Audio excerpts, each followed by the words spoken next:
what I wanted to focus on more was this $1 trillion question, which is the one that Satya Nadella was asking, which is, are we actually seeing a sustainable increase in demand that, companies and users are truly earning tangible returns on investment from their investments in AI? Companies that not only talk about it, but also can link it to economic gains, achieve even better outperformance of 4.8%. And then the companies that can mention specific ROI do even better at 5.2% annualized outperformance. What you also see is that there's basically no relationship between how much companies are investing in AI.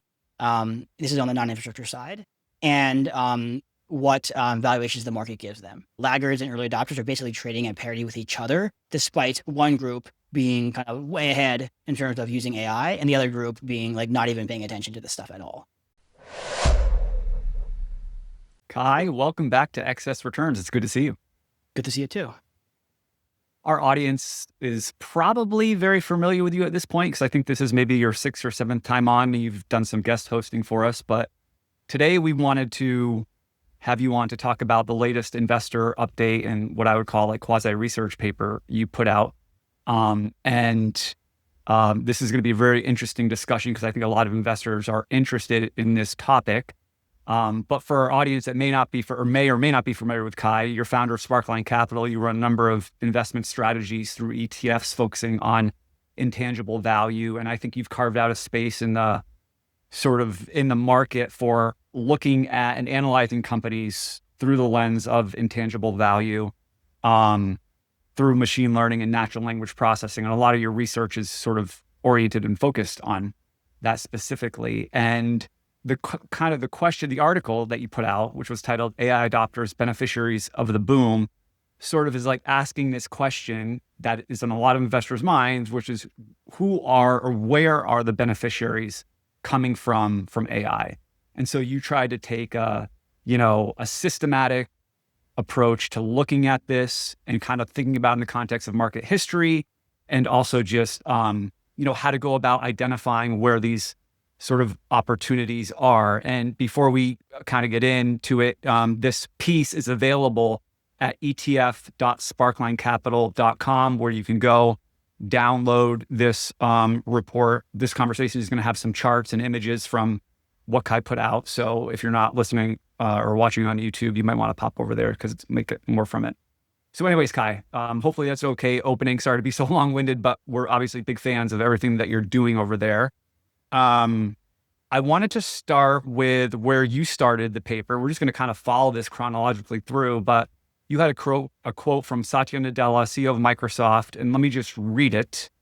And I want you to explain why this is important. He said, "For this not to be a bubble by definition, it requires that the benefits of AI are much more evenly spread, not just the economic growth driven by capital expenses." So can you kind of explain why you started with that? Yeah, so this is a quote from Satya Nadella, who of course is the CEO of Microsoft, when he was at Davos a few weeks ago.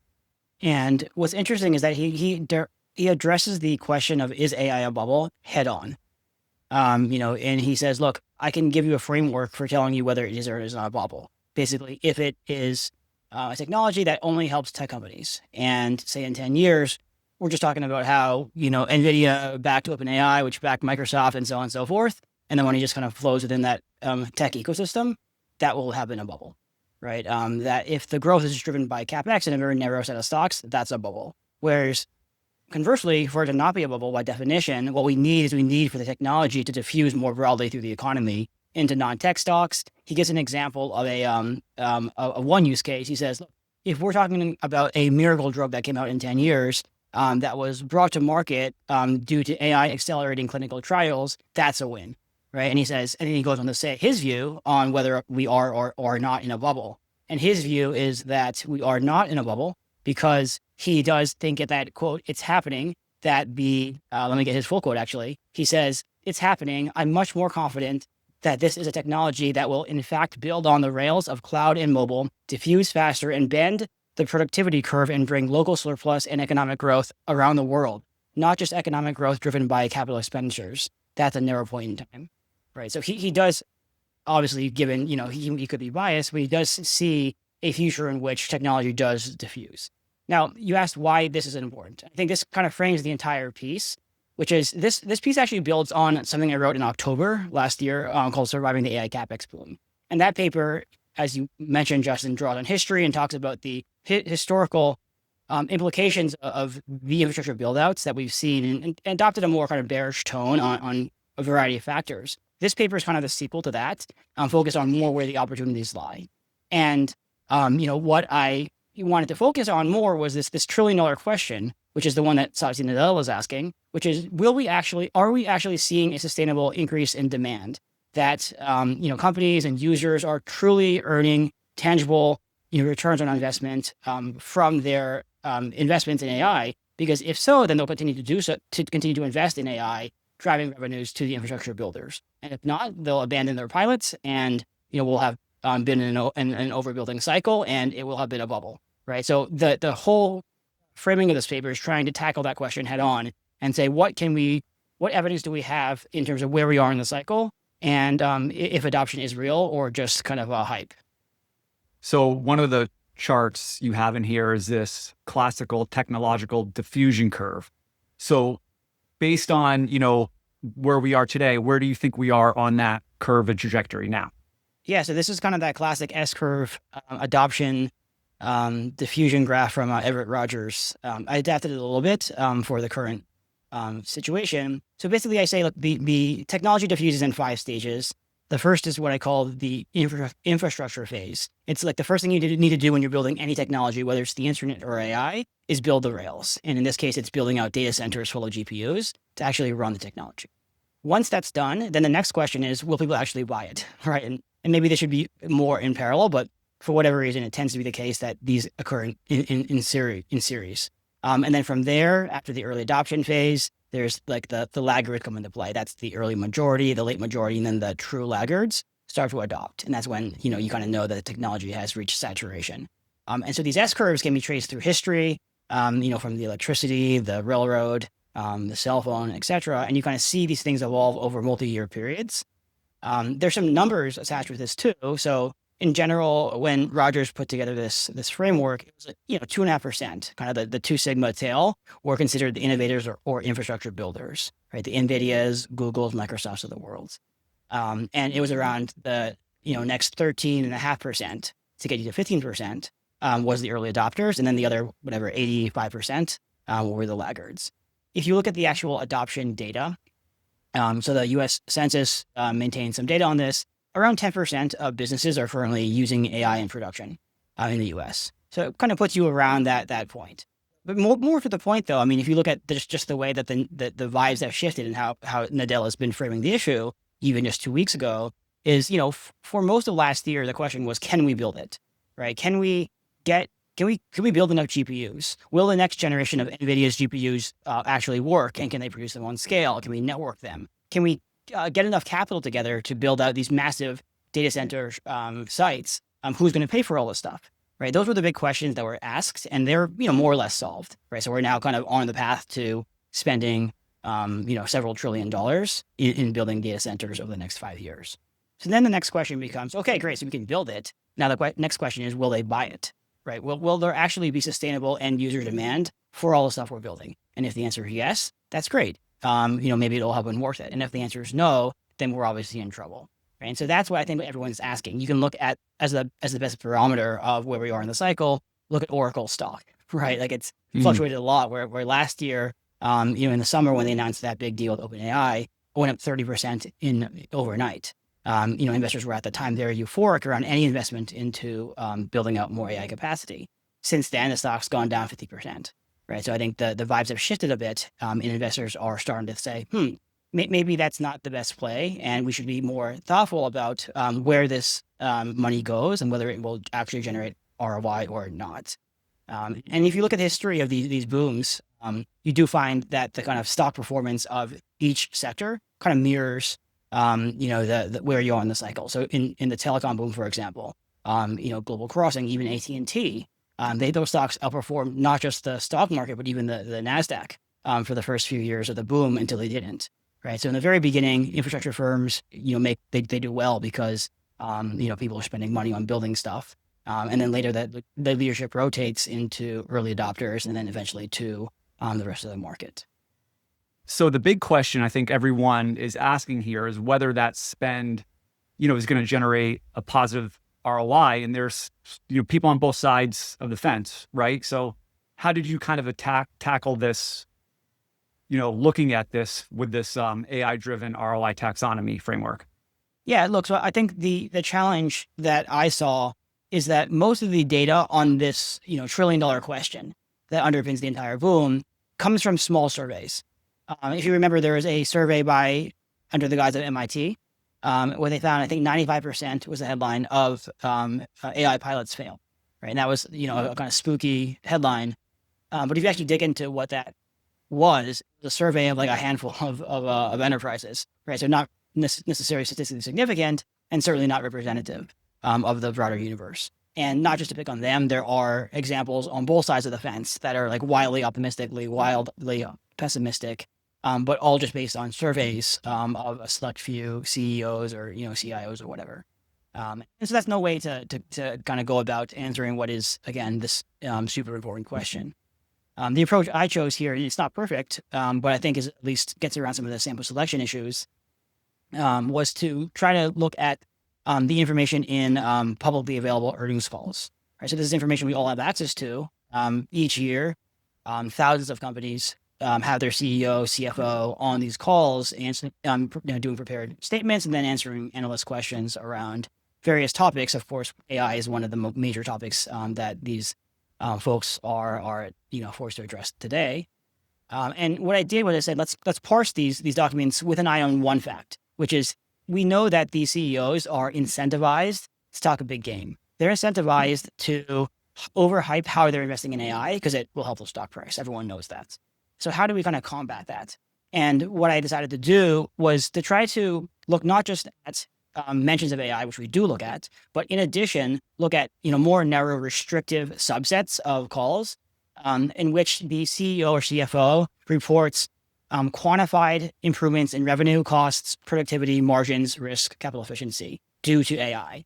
And so an example could be, we achieved a 20% reduction in headcount required to service a fixed amount of customer service requests, right? So that's a number, a numerical, 23%, 20%. You need to see those numbers, which in general gets around the issue of vague kind of, puffery. And then we have the most narrow category of the three is AI-driven return on investment, or ROI, in which case we don't only have the amount of increase in revenue, say, we also have that against how much the company spent on building the AI systems in the first place, right? So just because you can generate $20 million of AI-driven revenue is great, but if it costs you $100 million to build a system, that may not be good ROI, right? And so we want to see companies saying, hey, look, we did this project and, we actually had good ROI. So that implies they're likely going to be scaling it up further, right? That's the best possible outcome. So again, there's three different tiers to the taxonomy. The most broad being, do companies even talk about AI usage at all? And two, the more medium one is, are they also talking about how they are achieving productivity gains or cost savings on these calls? And then third, are they getting that? In addition, are they able to frame that as a positive ROI relative to a cost base? And I'll put up Exhibit 4 here because this is really cool because you hear so many people talking about like the benefits of AI, but you don't really see these exact examples from companies. Like the one everybody always uses is the Meta one, that they're doing a better job of targeting advertising, which you've got in here, but it's just interesting to look. This is across the entire economy. It's completely different type of companies. So these things are real and they are out there, right? Yeah, look, I mean, this Exhibit 4 here has a small sampling of the many, you can see there are hundreds of mentions of AI throughout the calls, even over the past year. And so it just shows a few things that looked interesting to me. And obviously this seems representative, but you could kind of go through it yourself. Examples would be like Estee Lauder sees a 31% increase in ROI from the North America media campaigns. You have here United Healthcare, an auto plant that makes auto parts. You have Philips in customer support. Our AI agents have reduced support costs by 80%. On Target, they're using autonomous inventory robots to cut time required to pick an item by over 45%. Public storage, right? They're like a REIT, or they're like a real estate company. They have their AI staffing systems have reduced labor hours by more than 30%, while also reducing employee turnover. You have RTX using it to build missiles. Bank of America, they have a coding use case as well. C.H. Robinson, which is a logistics company, is using AI to respond to quotes more quickly and win more business. Pfizer is talking now about using AI to help save on the R&D side. They think $500 million is a good target for them. So you can see across the economy, from finance to industrials to healthcare, use cases far beyond what we see just kind of in technology and in coding. Yeah, this is really cool for me as someone who is somewhat of a not a skeptic of AI, but somewhat of a skeptic of like, is all the spending worth it? And we don't know that, but like something like public storage, like that is not what you would expect in terms of, it's not a tech company. I mean, they're running storage facilities and they're seeing that kind of benefit. So that does just show how this is going to diffuse, I think, throughout the economy. Yeah, I mean, this definitely supports Nadella's thesis. So in terms of where these gains are coming from, you have a good pie chart we're going to bring up here, but you can think of, you mentioned before, they can come in a lot of different ways. They can come top line in terms of revenue, they can come in terms of costs. So can you talk about this pie chart we're seeing and just what this is showing us? Yeah, so when I designed this model to kind of go through this LLM to go through the earnings call transcripts, I kind of defined about 6 different buckets of things that I thought could be areas of uplift. So on the top line, as you mentioned, revenue growth, and then there's cost savings, productivity gains, margin expansion, risk reduction, and capital efficiency. It turns out that about 3 categories explain the vast majority of mentions. And those 3 categories are revenue growth, which is increased revenue, demand, pricing power, conversions, or retention, productivity gains, improved cycle time, output per employee, operational efficiency, and then cost savings, headcount reduction, automation savings, and lower IT servicing costs. So at least at this current point in the cycle, those 3 things comprise most of the hundreds of mentions that we're seeing so far. Yeah, and in this next exhibit, we're seeing it's also just across companies, these mentions are rising, right? In terms of companies that are mentioning better ROI from AI. Yeah, so you're seeing 2 things. So first, you're seeing just an increase in the number of companies that are talking about AI, right? So like the universe is roughly fixed in terms of, there's a few thousand companies that are doing these calls. And then the number within that has been increasing a lot, especially over the past few years since ChatGPT. But then what's even more interesting is that within that subset of companies that are talking about AI, the share that have actually not just been talking about it, but also been reporting tangible gains has been increasing. And so if you look at the middle category, so companies mentioning AI-driven economic gains, that has increased from about 10 to 32% of the companies mentioning AI at all. So in other words, 1/3 of companies who are talking about AI are also able to link it to a specific gain in terms of a numerical advantage they're achieving via AI. And then the most strict subset is the companies mentioning ROI as a share of total AI mentions. That's increased from basically nothing to 7%. So, that's a much smaller share by definition, but we're also seeing kind of that trajectory increase pretty steadily through time. And then this is, by the way, from 2017 until 2026, so roughly over the past decade. And I assume the investor relations departments are probably saying, like, make sure you mention AI a little bit more. I assume, like, especially some of these companies that are not necessarily, directly associated with it. Yeah, I think it's the share of companies mentioning AI at all has increased, but I think also what we're finding is that the share of those companies who are talking about specific, 52% increase in cycle times, those things are also increasing. And it could also be, the SEC and various others, are starting to kind of wise up to the idea of like what they call like AI washing, right? Window dressing. Right. And so companies, I think, are also being told, hey, look, if you have a specific example, like actually talk about that. Don't just say, oh yeah, we're doing a digital transformation, which anyone can say, of course. Which is cool about what you're doing, because you're actually separating those firms out. Like, you're not going to be talking about words like cycle times and stuff if you're just making this stuff up, to put it on your earnings call. Like, you can kind of separate the people that have legitimacy behind what they're doing. Yeah, and look, and the nice thing about this too is obviously companies will put the spin on they want, but like these are public statements. Like there's like a fraud component to this. If you say something, if you lie on these earnings calls, like you're going to go to jail. So there's an element of like some, reputational enforcement, at least, or legal reinforcement behind what's being said on these calls. Like they're not going to outright lie, at least.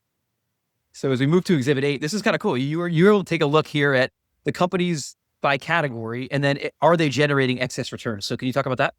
Yeah. So, one of the things I've talked about, for years actually at this point has been that companies that talk more about AI in their earnings calls and their 10Ks or really in any way, have done better than the markets. And that is shown here in a 3.2% annualized excess performance. What's really interesting is that that companies that not only talk about it, but also can link it to economic gains achieve even better outperformance of 4.8%. And then the companies that can mention specific ROI do even better at 5.2% annualized outperformance. And by the way, this is for the universe in general. If we look at just like sector neutral or like exclude tech companies, this pattern still exists. So this also exists amongst, the kind of pure industrial old economy names that we went through earlier. And it seems to me like as we move to this exhibit 9, which is by industry, it seems to me like this is something that could benefit almost any industry. Going back to your examples before of, public storage. I mean, this is something that we would expect to benefit almost any industry, right? Yeah. So I think there's two dimensions to this chart here. So the first thing is the cross industry distribution, right? So first, what you see is that there's some sectors that are more aggressively adopting AI and others that are not. And it kind of lines up with intuition. The most aggressively pursuing AI are software, semiconductors, hardware technology, media entertainment, telecoms, commercial and professional services, healthcare, and financials, right? Which lines up. So I think it was maybe 2 years ago I wrote a paper on AI, and what I did at the time was I attempted to define for each company and then at the sector level the company and sector's exposure to LLM uplift. So in other words, based on all the different day-to-day tasks that you do at company X, what percentage can be automated by AI, right? So for a call center, that's like 100%. And then for like a stonemason, that's like 0, at least at the current point in time. And what's interesting is that we were then able to wrap that up to the industry level. So I have this exact same chart from 2 years ago, looking at the potential increase from AI efficiencies. And it lines up really well with this, right? So it is the case that if you are a CEO of a company, you're like, yeah, I'm a software company and I could be disrupted by AI, as these guys are kind of figuring out. I better invest in this stuff on average, right? Whereas if I'm a food, beverage, and tobacco company that doesn't really have too much to lose from AI, yeah, maybe I'll just kind of wait and see. So that kind of lines up. Although I did notice a couple of outliers. So if you do like a scatter plot of those two things I just mentioned, you find a few outliers, notably like, regional banks, while they are really exposed to AI, aren't really doing anything on average. And same with pharma. Pharma was disappointing, right? So despite like Nadella's use case about like the AI using like R&D efficiencies, I'm not really seeing as much investment from like the pharmaceutical R&D side as I would expect to see, given the potential for a lot of transformation there. Probably due to that kind of regulatory red tape, would be my guess. But they seem a little bit behind where they could otherwise be. So anyways, that's the first dimension, which is, AI diffusion is uneven across the economy. One dimension is the core sector. The other, even kind of thing more interesting, at least to me, is the within sector component, right? Which is like, yeah, the average software company has more proclivity towards AI, but even there's a distribution. And then you go down to even the most like old economy industrial sectors. Yeah, maybe like most companies aren't doing anything, but there's going to be a few early adopters that are really leading the charge. And the distribution here is like, pretty kind of right-tailed, I guess, where like, let's take a number, 85% of companies are basically doing nothing within a given sector, but then 15% are really going after the opportunity. So it's a handful of early adopters and then a bunch of laggards, which really mirrors the distribution that we saw in the S-curve, so that diffusion model. It talks about like how you go from like the innovators to the early adopters to the laggards, that kind of power law distribution. We are kind of seeing that in the data, which is pretty interesting. I'm just curious as an aside, because you mentioned software, like that's been in the news right now. Those stocks are just getting absolutely destroyed. Like I think Ritholtz's latest podcast is called like the software slaughterhouse or something. They had a tech analyst on there. I'm just wondering, do you think that's overdone? I mean, do you think there is a risk like that the Salesforces of the world and these big companies, do you think people are just going to come with like AI and build these things like with Claude Code or something like that? Or do you think that's overdone? Or do you think that is a huge real risk to these big SaaS companies? Yeah, I mean, I think it's a nuanced question. I would say that, yeah, all else equal, these companies do face significant headwinds from AI. And so it does represent a real disruption threat to the sector. And so the fact that the sector has sold off is actually directionally correct. I'd say that, there are a couple of things going on, like they had kind of maybe elevated valuations going in. But that's fair. Now, I think where there's an opportunity is that there's a lot of dispersion, right? So like everything's kind of been indiscriminately sold off. You mentioned Salesforce. They're kind of more system of record. And then you have like Adobe in there. You have, a bunch of other stocks that do totally different things. if you have like SaaS or software in your name, you go down 50%. That's how it's gone. But obviously these companies are going to be, are going to end up, weathering this episode very differently. And so I think it's, a couple dimensions matter. Of course, it is case by case, but like, the firms that are more kind of the system of record, as I mentioned, are probably more insulated from disruption than those who are effectively dashboards or wrappers on that underlying data. Firms that are more kind of just like silos, like where you just kind of focus on one vertical, are probably more at risk than those that are more generalist in use. There are probably a few variables like that matter. But again, I think it comes down to case by case. So like coming out of this sell-off, I think there are certainly going to be a handful of high quality tech names that will have been oversold, and it will be, great opportunities looking back. Oh yeah, that was a generational buying opportunity to buy company X. But yeah, I mean, as a basket, I think the fact that these stocks are down is not like directionally wrong. I mean, that does feel like, yeah, what's supposed to happen when you have when coding becomes basically in kind of infinite abundance. So back to the paper, you bucketed companies into three groups. You had infrastructure, early adopters, and laggards. So can you first just talk about how you did that, how you figured out what was in what group? Yeah, so it was a two-stage process. So the first thing I did was I carved out what are infrastructure companies versus not. So infrastructure companies are any company that's integral to kind of the scaling and deployment of AI. So that could be like NVIDIA on chip side, it could be memory or storage, it could be networking, the data center REITs, the model companies themselves. So like the software, the companies like OpenAI or Anthropic that train the LLMs, that I would count as being an infrastructure play too. Oracle and the AI cloud. So that is one category. And then what I said was who is not in that category. That's most companies. And then within that not infrastructure category, I split it into two halves or two categories, let me call it. Those that are early adopters in AI. So think about like the bank who has actually, investing aggressively in trying to, incorporate AI into their business, and then everyone else who are the AI laggards, right? So there's kind of these three categories now. And how was the percentage breakdown in terms of total firms between the three categories? Yeah. Actually, I should probably mention in terms of the data I use to do that. So it's when I define what is kind of AI investment, like which companies are investing in AI versus not. What that is it's a combination of a lot of different data sources, like looking at patents and trademarks, employee profiles, narratives in various documents like we discussed, kind of putting it all together and compiling all this information to kind of get in a sense of which companies are truly investing in AI versus not. Right? And that's the dimension on which, the continuous dimension on which I created that sector chart, but also the one in which I defined the cutoff for early adopters versus laggards. But yeah, to your question around the percentage, again, it kind of falls in that, it's almost like, it's very kind of like textbook. It falls in that same distribution that we saw earlier in the diffusion model, where I think it was about 80% of companies are considered laggards. So in other words, they've made no meaningful strides towards incorporating AI into their business. Of the remaining 20%, about 10%, so half of it is infrastructure companies, and then the other half is early adopters. So let's look at this exhibit 11, because this is kind of cool. So you actually took the infrastructure, the early adopters, and the laggards, and then you looked at them on a sector basis. And I guess like infrastructure is sort of what you think it would be. It's mostly technology companies, but I thought it was very interesting, like behind the scenes in terms of what you saw here. Yeah, so infrastructure is 85% tech companies. Laggards is kind of the opposite. So it's only 15% tech companies. The other 85% are industrials, financials, material, energy, etc. So that's also kind of as you'd expect. What was interesting to me was the middle category, the early adopters. So the early adopters category, they have about 33% in the same tech sectors I mentioned, technology, communications, discretionary. So they're tilted towards tech, but they're not overwhelmingly tech. In fact, the majority of early adopters are actually these AI leaders in old economy sectors, the examples, many of which I gave earlier. And so it's kind of an interesting mix of companies where it's tech, but it's not really tech, right? Or at least not in a traditional sense. So the early adopters also are the ones reporting the most ROI, which I thought was interesting. Yeah. So this is exhibit 12.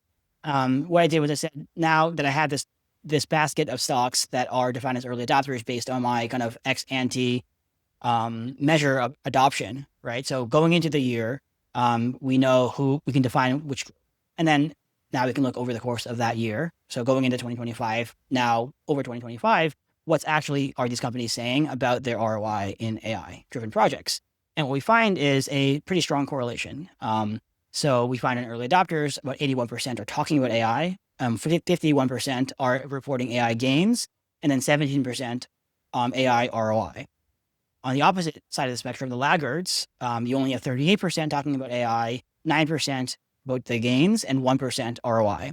And then infrastructure is kind of in the middle, where they're reporting, 26% report gains and 9% report ROI, which is interesting, right? Because, obviously these are the picks and shovels. So they're the guys who make money when they sell stuff to the folks using AI, of course. But it turns out that they may not actually internally in their own operations be using AI as aggressively as the users. I guess it's partially definitionally. But it's a kind of interesting observation, right? To the extent that AI is truly transformative and allows us, as Nadella predicts, to bend the productivity curve and increase our margins, who will actually benefit? Obviously the infrastructure companies will benefit in as much as they're selling stuff to make this happen. But really, it's really between the laggards who comprise 80% of the stocks and then the early adopters who, likely will take market share from the laggards to the extent that they are utilizing AI, to drive these gains. On the infrastructure plays, is a lot of this because they're building it out for themselves? Like, I'm always interested to think about like when they actually use it for themselves versus building it out for others. Like, what's the difference? So, like, for instance, the Meta example before, I think Meta seemed pretty positive ROI when they spend it on advertising, but then maybe the ROI is not going to be as good. Like, if you're just building out infrastructure for other people, like, is that an important delineation? Yeah, it's a really interesting question. I mean, you have Meta's a good example of a company that is, among the top 4 spenders on AI infrastructure, and they're basically spending it all for themselves, right? Microsoft's in a tough position because they're kind of trying to do both, and that's creating some conflicts. I think in the last earnings call, we saw that come to bear. And then they're, I guess the pure play, like CoreWeave, right? They're purely a kind of arms dealer, right? And so, and again, it comes down where the value accrues will depend on a few factors, and then competition being the big one, right? If it is the case that the ability to sell AI models or AI chips is a commodity, then yeah, there's not going to be that much profit pool to go around. Meta is a unique company because I don't want to use a monopoly word, but when it comes to social media, like in their given apps, whether it's like WhatsApp or Instagram or the Facebook Blue, I mean they have a pretty significant share, and so they're able to maybe get ROIs that other companies that were more kind of in commoditized businesses would maybe not be able to achieve. So they're kind of a unique case. And one of the interesting things here is, so the infrastructure companies maybe haven't been getting as much ROI as the early adopters, but the market's been rewarding the infrastructure companies the most, right? In terms of valuations. Is that right? Yeah. They have been getting ROI, just not from like AI efficiencies. It's not like they're like, oh yeah, I was able to cut my headcount more. It's they're getting ROI because they're, building out cloud infrastructure and then selling it for a profit. So they are getting ROI, but just not, purely from the use of internal AI tools, just to be clear. So what are we seeing in Exhibit 13 here? This is kind of a scatter plot. What is this telling us about adoption versus valuation? Yeah, I think this is a pretty important chart. So what I show here, this is a scatter plot. On the x-axis is an AI adoption score from low to high. And on the y-axis is the valuation. So think like price to book, price to sales from low to high. And what you basically see is a cloud. So first of all, on the x-axis, you see a lot more companies in laggards than early adopters, which again is that 80-10 distribution. What you also see is that there's basically no relationship between how much companies are investing in AI. This is on the non-infrastructure side, and what valuations the market gives them. So in other words, companies that are investing more in AI are not being rewarded with higher multiples than those who are just, punting and waiting for things to play out in 10 years. Which is surprising, right? Because that's kind of the opposite of what we saw on the infrastructure side. Yeah, what's interesting about this is, so it's not being, what we saw earlier is they are getting the ROI, the early adopters, but we're not seeing in valuation. So within that might be some sort of opportunity, right? Yeah, I think there's a couple of reasons why. I mean, look, part of it is just that it takes time for things to trickle through to the bottom line. Likely what happened was that in 2022, 23, these are large companies, right? They start doing these pilots and, testing things out, first of all, with like vague KPIs, and then over time say, hey, this is starting to work. Let's do it on a bigger scale, right? So it may take some time for this to really push the bottom line. We are seeing examples, some of which I mentioned, showed earlier, of companies that actually have had huge quarters, huge quarterly earnings beats due to, and they can attribute it directly to AI. But for the most part, companies are still in that early phase. Now, keep in mind, it takes a long time to build the expertise to do this. So even though they have yet to, they're still kind of early in that J curve, many of these early adopters, they're still 3-4 years ahead of the laggards. So even if it turns out that these companies are getting huge wins, say starting in a few years, for the laggards to now catch up, they're now, 5 years behind, right? So I think, really what I'm interested in here is not so much, I care about the absolute, but I also care about the relative. We're thinking a little bit about, how far, are the early adopters ahead of their competitors, which are these laggard companies. And just in terms of the valuation of the infrastructure plays, I also think about like how much of this is algorithms, or people like to invest in simple things like, if you want to invest in AI, because you hear that all the time, and like among retail traders, like I want to invest in AI, like these simple things are not going to think at the level you're thinking in terms of like public storage could be a beneficiary. They're going to think about the obvious names, and maybe early in the adoption curve, that's what happens. Everybody puts the money in the obvious names. Is that right? Yeah, I think it's two things. I think first of all, it is what you're saying, that people, the first order plays are more easier to think through than the second order plays. So the first order beneficiaries do better. They have done better. So when you see a stock that's up 100%, you're like, all right, that's because of AI. So maybe I'll buy some and it'll go up another 100% if AI continues, right? And so there's kind of the obvious names that are, first order beneficiaries of AI. And then there's the kind of less obvious, more under the radar second order ones that, first of all, are less obvious by definition, but also it goes back to the cycle ship thing. Whereas in the beginning, it does make sense to invest in AI, invest in infrastructure, right? You did want to buy telecoms in the beginning of the telecom boom. And then you wanted to stop doing that and buy other companies afterwards, right? So, I wouldn't want to be so cynical as to say people are just dumb. It's also that people know how to play a cycle, and they go into things that they think other people will invest in. And then, we will see if this plays out. But historically, what we would see at some point is a rotation of leadership away from infrastructure to the broader AI beneficiaries. And we can see this at Exhibit 14. You have the valuations by category here, and you can just see how much more expensive the infrastructure plays are. They're trading at a significant premium to the market, and early adopters and laggards are trading at a discount. Yeah, so this goes back to 2015, so about 10 years. And at that time, AI infrastructure stocks were trading at 20 to 25% premium to the market. So like a little bit, but not that much. Today, they're above 75%, right? So almost twice that of the market. So it's been, a nice time to be an AI infrastructure stock. These companies have done well, right? NVIDIA's earnings are up indeed a lot. But on top of that, they have a double whammy with multiple also expands because people expect it to continue. And then in contrast, you see, AI early adopters and laggards went from being kind of at parity with the market and then are now at a slight discount, largely just because by definition, these things need to sum to one. So, infrastructure stocks becoming more expensive, these guys become relatively cheap. But again, like the interesting thing for me is not so much that, it's more like the cross-sectional relative value comparison here, that laggards and early adopters are basically trading at parity with each other, despite one group being kind of way ahead in terms of using AI and the other group being like not even paying attention to this stuff at all. And you have to assume that at some point these things will separate. And at some point, the AI early adopters, if AI becomes as transformative as we expect, that they will actually, drive meaningful gains and separate from their laggard peers.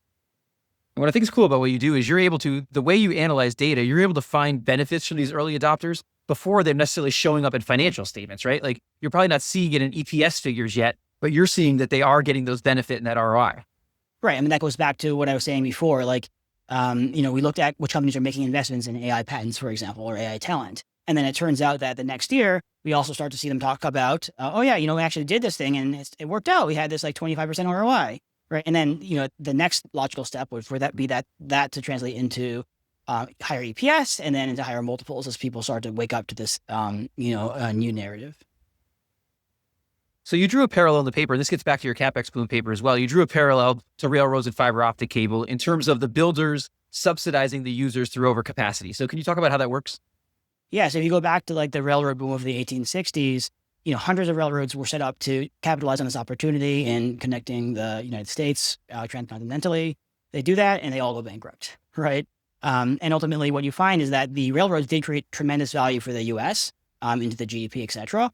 All that value was not captured by the builders of the rail, but actually by the users and customers, right? So like if you're, a retailer or something shipping goods using the rail. And then same in the dot-com boom, you saw, tons of money and tons of fiber optic cable being laid out by these telecoms, the global crossings of the world, the AT&Ts. And again, the telecom index fell 95% and hasn't recovered in the dot-com bust. These companies basically, were not able to capture any of the value. And instead it was, the early adopters, Meta, Google, Netflix, that captured all the value, right? So basically what we're, in both cases, we found that infrastructure was kind of a utility. It's an important thing to have. We need the internet, we need fiber optic cables, but ultimately that's not where the profits accrue. The profits accrue at the application layer, right? The companies like the Metas who are actually building on that, right? And part of the dynamic is not, is due to this subsidy component, right? Where it's like, it's the capital cycle. You have all these companies, these telecoms, let's say, building, laying fiber optic cable. And each one is rationally saying, I should build more of this because there's more demand. And that's not incorrect. But if everyone does it, then there's a collective oversupply. And basic economics dictates that when supply is too high for demand, you then have prices fall, and prices indeed fell. I think it was 85% of fiber optic cable was unused, and the prices fell 90%, right? Which is really bad for telecoms and really good for the Netflixes of the world, right? And so this has happened over and over again. And I think that, as we enter the AI cycle, we should be, highly attuned to how this could play out, right? You could end up in a situation like we have in every example I could find historically, where the technology is indeed transformative, but investors in the companies actually building that transformative technology ironically make no money doing so. And you're probably going to wonder why I'm asking you the same question I asked you when you came on last month, because I do ask questions over and over again, but I've learned people don't watch the same YouTube videos. But I want to ask you what the other side of this argument, which is this idea that this is different than railroads and it's different than telecom because there's intelligence like embedded in this infrastructure. Like, do you think there's a case to be made for that? Yeah, so I think certainly. I think it's quite possible that in 10, 20 years, we look back and say, yeah, AI was like the last invention. Like it just, nothing will be the same. But in that state of the world, which I don't think is the base case, by the way, but if that is the state of the world we end up in, then like, whether or not this stock X went up or not, like it kind of isn't the point. Like, we'll be discussing like, how can we kind of beg our AI overlords for more UBI, right? That's kind of the question in that state of the world. But I think your base case has to be more, all right, this will be like any other technology, right? Which is built on each other. Like electricity must have been so transformative when it first came out, as was the internet, right? And these technologies all build on each other, right? Every single time you do see displacement of human labor, right? People lose their jobs. The steam engine, cost people. John Henry lost his job or whatever. But you then end up with new jobs that are created in their stead. So, like any of these productivity enhancements, whether it's a calculator or Excel or any of these things, they will change how the world works. And, AI, you could, so I guess the question you're asking, Jack, is AI kind of one of many in that long line of technologies, or is it like somehow, structurally different? And yeah, so my answer would be, I think we got to play for the base case being that it is, a very powerful, but still, merely mortal technology to enhance productivity, like many other things, less so that it'll like completely just, create unlimited abundance in society. And if that were the case, then again, we'd have other problems to worry about. Last one for me before I hand it back to Justin. I was to ask you about this idea of overcapacity and where we are on that line right now. Because if you listen to like the CEO of NVIDIA or something, they're telling you like, we've got demand for many, many, many years out into the future. Like, do you think we've got a long way to go? Or do you think maybe just the people inside of this don't necessarily recognize like where we are on our way to overcapacity? Yeah, well, I think the two things. So first of all, if you're Jensen, of course you're going to say that, right? Like he'd be stupid not to say anything different. But second, I think a lot of it is time horizon, right? Like if you think about, imagine we were sitting here in the dot-com boom, right? Like at the time, these guys were saying the exact same thing, as they should. They see a huge backlog of customers lining up to buy AI chips. They see, or fiber in that case, right? They see, the constraint is we can't produce enough supply to meet demand, which is of course what you see in the early stages of the build out. But the thing is that the construction is now underway to build out, I don't know, another $5 trillion of data centers or whatever the number is over the next few years. And that's kind of already done conclusion, right? That these projects are already kind of in the ground being built, right? So that's happening. And so again, the question becomes not, hey, is there near-term demand? Because of course there is. But if there's no ROI for any of these projects, the companies will say, you know what, I'm going to cancel my plan.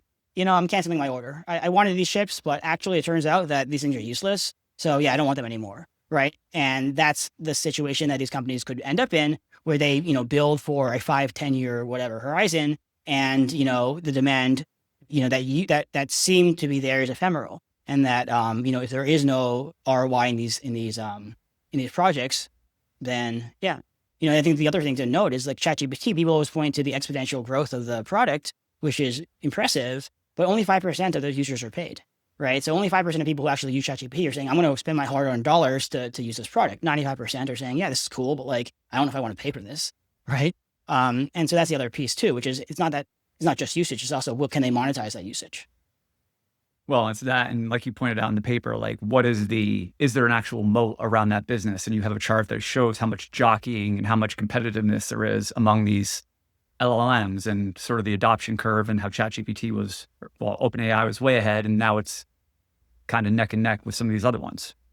Yeah. I mean, this was an interesting thing to look at. I just put in the data together. So the chart starts in like November 2022 when ChatGPT came out. And at the time, ChatGPT was based on a model called GPT 3.5. So that was their like flagship model. And at that time, this is on a log scale, the y-axis is. They were just miles ahead of their competitors. And people were like, wow, this is incredible. This is so much better than whatever Google or, Meta have, whatever. Like, this is going to be a monopoly like every other tech thing. It's going to be like, Facebook all over again. And we have a monopoly and they're going to be able to charge whatever they want. And this company is going to be worth hundreds of billions of dollars, right? And that was true for, a couple of generations. But then you start to see competition. This is the capital cycle, right? If there's a profit margin, that's an opportunity for everyone else, right? The people see high profits and they say, cool, I want that too. And they competed away. And so what we saw was, Google got their act together. They were struggling. They actually invented the transformer model that underpinned GPT, but they sat on it for years for kind of bureaucratic reasons. And then their founders came back and said, they went founder mode. And they said, all right, well, we're going to like turn this ship around. And, the latest Gemini, is on the frontiers as good as the latest OpenAI model. And then you saw like Anthropic, which was, I think, a spin out, some guys who left OpenAI, and they had backing from big tech companies like Amazon. They caught up. Like Claude is as good, if not better. I actually probably spend more of my, LLM tokens at this point now on Claude than I do on OpenAI, which is kind of interesting, because I was for a long time a very prolific consumer of OpenAI tokens. And so, yeah, you have those three models on the frontier. And then you even have like some, so DeepSeek would be a good example of a company that's like came out of nowhere. It was like a Chinese quant hedge fund made this model and open sourced it. And it's not as good as the closed source competitors, but it's almost as good. And it's a lot cheaper and a lot more efficient, right? So you're starting to see a lot of, as you said, jockeying for position, what seemed to be a kind of locked market where there is like one clear dominant player has now been fragmented into a lot of smaller ones, right? And that gives, of course, these small companies much less leverage when it comes to, how they deal with their customers. So now let's sort of talk about how these findings, I guess, how they're manifesting themselves at the index level, and specifically, I think you asked a question like for the S&P 500, we've established that, infrastructure stocks in this category that you've identified, they are trading at a premium over the early adopters and the laggards.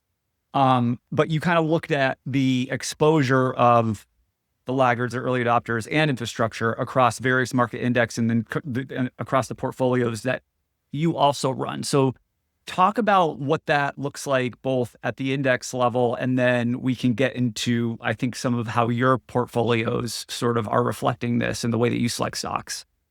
Yeah, so I think this is a really important chart, especially the S&P 500, right? Because it's one thing if it's like, okay, so there's a bunch of like tech insiders who are like doing this crazy thing in AI, like whatever. But the problem is that most average investors, they're just like, all right, I'm going to buy the S&P 500. That's just the index, market cap weighted, passive, whatever. Well, it turns out that that is an implicitly huge bet on the same thing we just discussed. So we all know that the S&P is 33% Mag 7 stocks, right? But it turns out that if you add to that the rest of the infrastructure names, it gets to 46%. So almost half of the S&P 500 is in AI infrastructure stocks. Effectively, it's a massive bet on the sustainability of this AI CapEx spending, right? So if this works out, then yeah, that's amazing. But like, it's a pretty big bet to take half your money, right, as an average retail investor, retiree, whatever, in the S&P, and put it into this high stakes game, Game of Thrones thing that like Sam Altman and Elon Musk and all those guys are playing, right? It's pretty wild to see that. And so then your question would be, okay, maybe that's a little bit crazy. If I'm a financial advisor, I'm like, all right, maybe I should diversify my client's money. If I'm an individual, say the same thing, I should diversify a bit. outside of these infrastructure stocks. So what do you do, right? There's three standard things people do. These are what I call the alternative indices on this chart. They maybe go to Russell 1000 value or value stocks. Maybe they go to equal weight or small cap stocks. Maybe they go outside the US where AI is less prevalent into MSCI EFA or emerging markets. Well, it turns out the problem is that that's kind of just going to the opposite extreme. So now you have no more infrastructure risk, but you have laggard risk. 44% of value stocks to 66% of EFA and 52% of S&P equal weight are in laggards, right? So now you're saying, all right, well, I'm just going to completely go the opposite way and effectively be short AI, basically, and buy the guys who are just doing nothing in AI and hope it is a bubble and it just kind of goes away, right? In which case that will have worked out. But the thing is that what happens if AI is the real deal, is transformative? Well, in that case, you've just missed out on the entire thing, right? It's like not buying any tech stocks in the dot-com boom. Yeah, I guess you miss the bus, but you also miss the next 10, 20 years of productivity enhancements. And so I think that's a pretty difficult thing to do. And that's kind of why we homed in on early adopters being kind of this third category, saying, look, it's kind of a false choice. You're not forced to choose between S&P or value stocks. There's a middle ground. There's a third option here that can potentially give you the best of both worlds. And that is, exposure to AI economic gains, if these technologies do diffuse as we hope, and but without the valuation risk and without the CapEx risk that the infrastructure names have.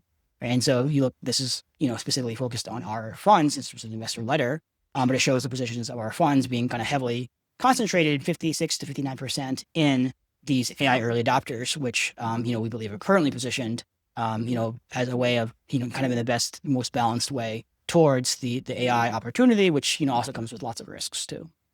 Yeah. So what's interesting is ITAN, you have a chart in here that shows, and while you're talking to this, maybe because we don't want to gloss over it. I mean, you're selecting these stocks based on, your intangible value factor. So that's an important way that you're getting at these. But what's also interesting is you're showing sort of the shift from in the portfolio, from where you had 40% infrastructure in June of 2021 to today, 22% infrastructure. And then you show the AI early adopters going from 37 to 59. Yeah. So 59. So you're sort of have seen this shift, adding more early adopters in the strategy over time. And right. Yeah. I mean, I think this speaks to the valuation framework, right? I think it's important to note that this positioning today is not like a thematic override. It's not me saying top down, I think that this is going to work out better. It's just the result of an organic bottoms up process using intangible value. Right? So traditional value, will naturally rotate away from things that go up in price, holding constant fundamentals, and vice versa. But the problem with traditional value is that they don't work well. Those metrics like price to book ratio don't work well in intangible intensive sectors or companies, right? Which is kind of the entire point of what we're talking about with AI and, would have been the same with the internet as well, right? So you kind of need a more holistic definition of value, which is intangible value, to apply this framework now into these markets.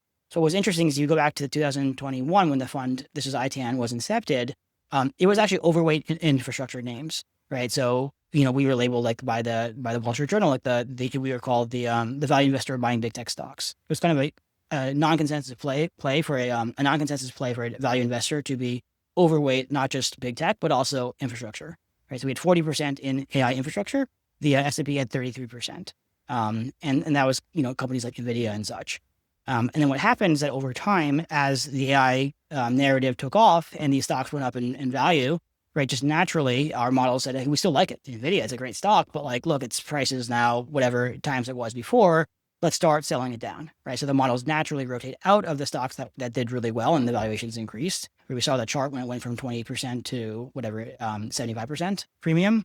We sell out of those companies and then rotate into other stocks. But we still want to lean long AI, right? So the idea is that, these models are always looking for stocks that are cheap relative to intangible assets, which include not just, brand and IP in general, but IP linked to innovative technologies like AI, robotics, genetic editing, things like that, of which AI is, of course, the most important one today. And so so the models are still leaning long AI. It just happens to be the case that they've found themselves leaving infrastructure and finding more value in these early adopters, which makes complete sense given that, as I showed you earlier, they're trading at the same discount to the market as the laggards. Yeah. And talk about this idea of what your definition of AI yield is and why that concept is sort of important when looking at these stocks through this type of framework. Yeah, look, so this goes back to exactly what I was saying. AI yield, it's like a dividend yield, right? If you're a dividend investor, you go around looking for stocks with the highest dividends relative to dollar invested. Not the highest dividend in absolute, right? You're just getting big companies then. Same here. Like I want to find companies, or the models want to find companies that are investing heavily in AI. And that can, as you can see in this table, take the form of AI employees, AI patents, AI trademarks. But if you just went only for that number in absolute, you'd just be buying Google, right? So what we want to do is we want to find companies that are producing a lot of those assets relative to the dollars invested. And what's interesting is you look at these three columns. Look at the S&P, the first column, you see that the numbers aren't that high. And the reason why is not that the Mag 7 and the biggest companies don't have a lot of AI capital. The problem is that they're just really expensive. And so it offsets that. Conversely, the alternative indices, think about value stocks as an example. Value stocks have, really cheap valuations by definition, but they don't have much AI. And so you get a low ratio as well, right? And then in the middle is kind of the point I was trying to make around like the best of both worlds. The early adopters, or more specifically the stocks that we're focused on with the ETFs, just by definition, we're trying to find companies with high AI yields, among other things. And so the numbers are much higher, right? We're looking for companies that are truly investing in AI, but aren't already priced in by the markets. Yeah, so ITAN is the U.S. focused domestic strategy, and DTAN is the international strategy. What did you the find? letters should probably be backwards. Yeah, right. But I had that correct, right? Yes. Yeah. But what did you find? I guess with the international markets, like, did anything jump out as being a lot different? I mean, I think the trend is also the same, if I'm correct. Like, it's been migrating more. I'm not sure if that was in the paper or not, but what jumped out at you with sort of international stocks that have finally got off the mat here, and the recent performance is good? But was there some differences between that and the U.S. that you found? Yeah. So first of all, most people kind of automatically know that AI is kind of a U.S. thing, and maybe Chinese too. But aside from China, most innovation in AI happens in the U.S., right? We all kind of know that. But what's interesting is that, and if you only focus on infrastructure companies, that's true, right? All the best model providers are in the U.S., of course, and maybe China.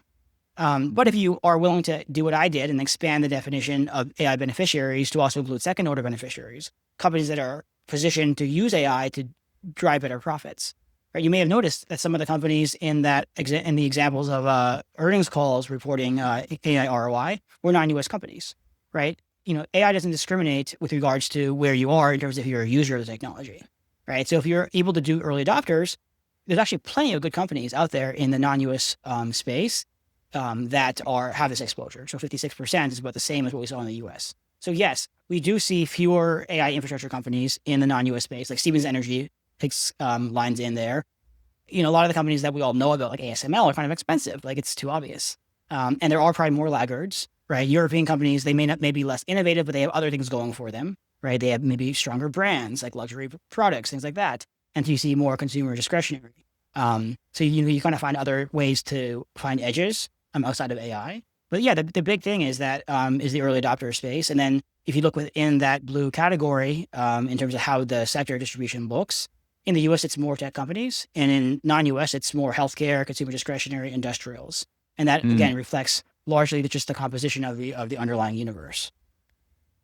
So what do you think, as we kind of move forward here, what are the biggest things that you're going to be paying attention to in terms of assessing and trying to, keep your sort of finger on the pulse of whether or not we're getting the benefits, we're accruing the benefits from AI relative to like all these costs? Like, if you were to sort of try to get at that or monitor that over time, like one idea might be like, and just thinking about this work that you've done, like tracking like the number of companies that are moving from laggards to early adopters. Like, that might be one thing you look at, just the migration of companies. But how would you respond to that? Yeah, I think that's right, Justin. And that's one thing to look at. Just continuation of the trend that we saw in the earnings calls. CEOs continuing to report more and more and bigger, more scaled ROI from AI. If we see that asymptote, that would be a bad thing. If we see it or plateau, if we see it continuing to increase, and the S curve, eventually asymptote around 100%, that's good, right? So we want to see more and more uptake there. The thing I'm doing as well is, I'm not representative of the average enterprise. I'm a small company and I am technical myself. But as we discussed, Justin, I spend my entire weekend playing around with Cloud Code, like trying to do kind of cutting edge things and getting a sense for, how good are the newest tools. Because one thing to remember is that this technology moves so fast that, Cloud Code, for example, which is, what people have been so scared about this past week in terms of displacing software companies, was not even that good 3 months ago. And with the latest release became amazingly good, right? So there was a huge step change in terms of how good the models were. And we can assume that continues too. And so it's important for us, as well, just to kind of be using the products ourselves and understanding kind of how much progress does the technology have, even if we don't expect, a large, massive enterprise company to be using Cloud Code immediately tomorrow. But we can kind of extrapolate out and, assume that with some sort of lag, that will filter in down the line, right? So I think it's a combination of looking at what folks are saying they're achieving. Also going back to the point we made earlier around wanting to see that show up in the actual financial statements, right? So it's one thing to have a AI pilot deliver an ROI, but it's still a rounding error on their overall income. When it starts to actually move the numbers, as it has in some cases, but not more broadly, that will be interesting. In addition to be kind of on the ground using these tools ourselves as technologists, getting a better sense of where we can kind of expect the curve to bend moving forward. Excellent stuff, Kai. As always, I really value your work, and I really enjoy seeing sort of how all this kind of comes down to the investment strategy and portfolio level and is wrapped up inside an ETF. So great stuff. And I want to say, I believe, let me just pull it up here because I think I am correct. Yes. Congratulations on the 5-star Morningstar rating for ITAN. I'm not sure about DTAN yet, but hey, we'll take 1 5-star at minimum, right? That's right. Yeah, DTAN's only been Good around stuff. for 1 year, so we haven't Right. had a Yeah, shot it at doesn't have that the yet. time frame yet. Yeah. But good stuff, Kai. All right, man. Appreciate it. Thank you very much. Thanks, Justin. Thank you for tuning into this episode. If you found this discussion interesting and valuable, please subscribe on your favorite audio platform or on YouTube. You can also follow all the podcasts in the Excess Returns Network at excessreturnspod.com. If you have any feedback or questions, you can contact us at excessreturnspod@gmail.com. No information on this podcast should be construed as investment advice. Securities discussed in the podcast may be holdings of the firms of the hosts or their clients.